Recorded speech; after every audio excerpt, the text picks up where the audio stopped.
Hello, welcome back again sa atin na Sharing for Bread of God. Brothers and sisters, today magbabahagi ako sa inyo. I-continuous natin yung kwento ni Esther, yung nasa Bible natin yung aklat ni Esther.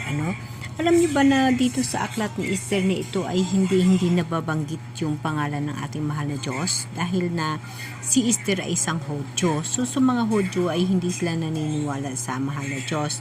Ngunit sa pamaraan ng tinatawag na obey and in faith and wisdom, dito nangyayari ang buhay ni Reyna Esther. Si Reyna Esther, in short, isa siya sa pinalaki ng isang balitiyuhin niya at siya ay ang grupo ng tinatawag na mga tao ng Hudyo ay hindi naniniwala sa Diyos. So babasahin natin dito sa Esther 1 chapter 1 verse 1 ang kasaysayan ni Esther. Ipagpatuloy natin kasi alam niyo ba, brothers and sisters, ako mismo ay namangha dahil na mayroon din pala sa Bible na kahit nakasulat sila dito sa ating Bible, ngunit na hindi pala sila naniniwala sa mahal na Diyos.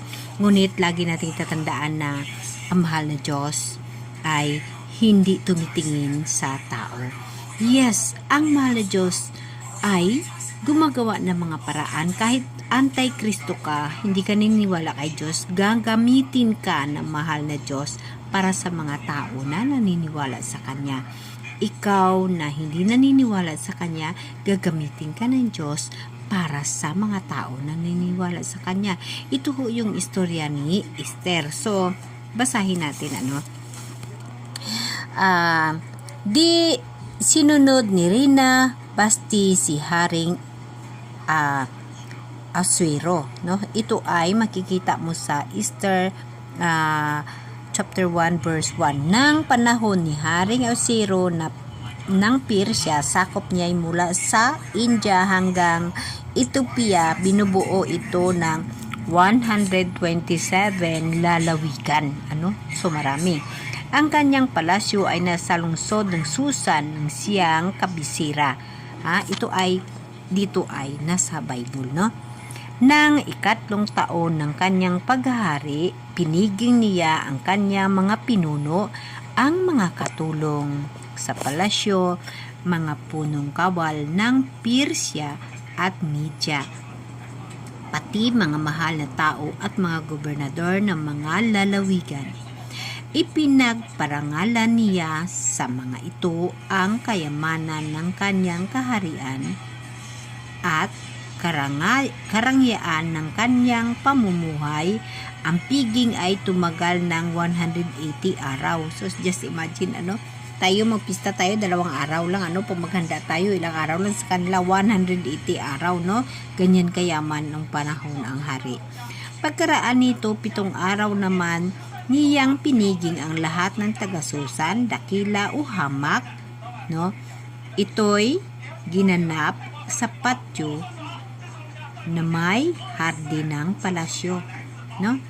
Puting-puti ang mga kortina at maraming palawit na kulay asol. Ang mga tali nito'y nilubid ng mga pinong lino at morado at nakasabit sa mga argolyang pilak, no?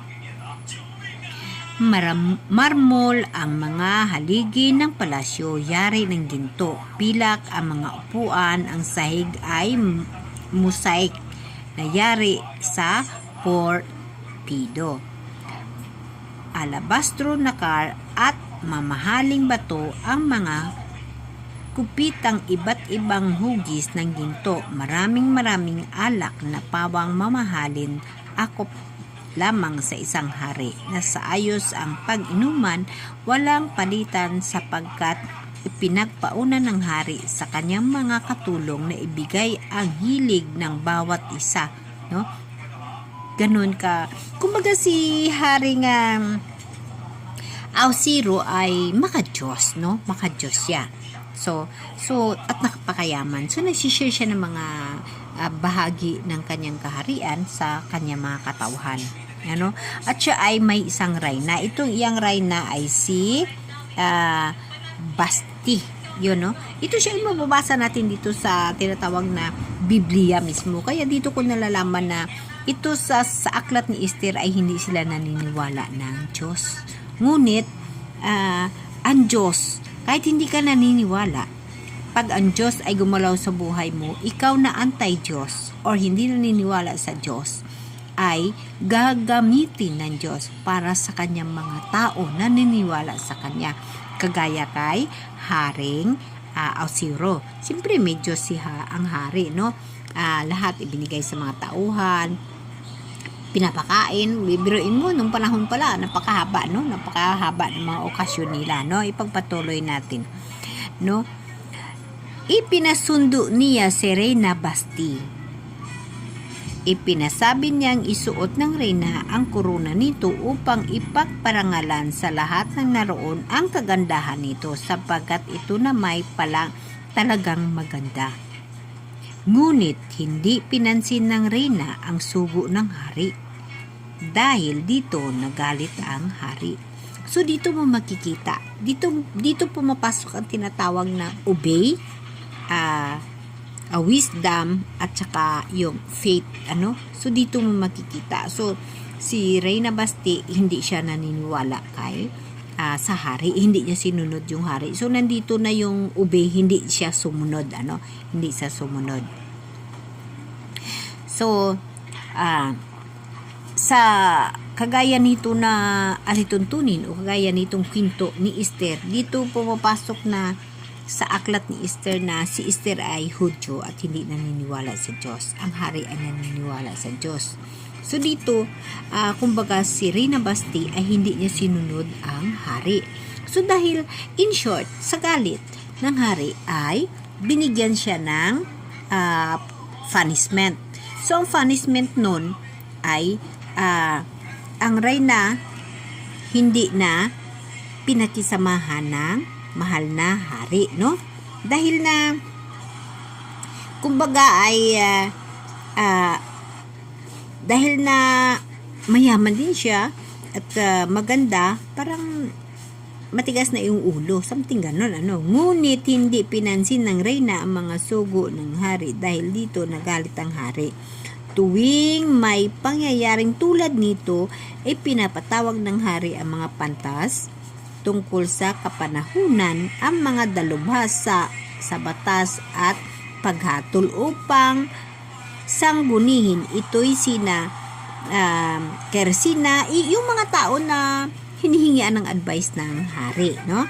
So, sila ang 7 pangunahing pinuno ng Persya at Media, malapit sila sa hari, at ang mga pangunahin ng buong kaharian, itinanong ng hari ano ang dapat gagawin kay Reyna Basti dahil nagsuway siya sa utos ko sa pamagitan ng mga sugo. So, kumbaga, sa kwento ni Esther, kung mayroon kayong mga Bible, dito pumapasok ang obey, faith, and wisdom. So, ang reyna hindi nagsunod sa hari. Ito ay si Reyna Basti, no?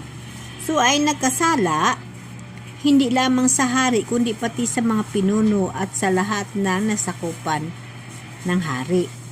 Ang pangyayaring ito'y tiyak na malalaman ng lahat ng babae sa kaharian kung magkagayon magkaroon sila ng katwirang sumuway sa kanilang asawa. O no, diba? So, dito kasi nakalagay sa ating Biblia na ang asawa kailangan magpaandir sa bana. So, ito yung kwento ni Reyna Basti kag ang hari at ni Reyna Esther or ni Esther. So, ipagpatuloy natin sa susunod natin na pagkikita sa video na ito kung anong nangyayari sa buhay ni Reyna Basti at kay Esther at sa hari. Kasi dito pumapasok ang tinatawag na faith, wisdom at obey. Kahit na hindi ka nanampalatay sa Diyos o hindi ka naniwala sa Diyos, dahil ang kaugalian mo ay kagustuhan ng Diyos, ang Diyos ay gagawin ka na ikaw, Antikristo, ay matulungan mo ang mga tao na maka-Diyos o mahal ng Diyos. Amen? Amen.